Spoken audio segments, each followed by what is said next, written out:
Takot kayo pag hupa ito, lumayas kayo dyan, mag-resign kayo lahat. Wala naman kayong mga silbi.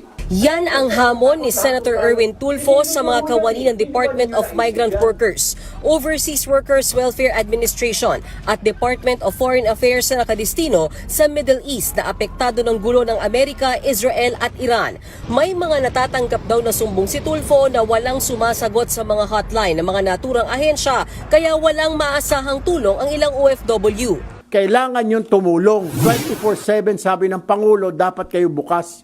Hindi yung, kung hindi pa tatawag dito, kung hindi pa tatawag mga senador, tsaka pa lang kayo bubuksan ninyo mga telepono ninyo. I understand, natatakot lahat po tayo. Pinili nyo ho yan eh. Hindi ba ninyo naisip yan? Yan ang trabaho na pinili ninyo, so panindigan na ninyo.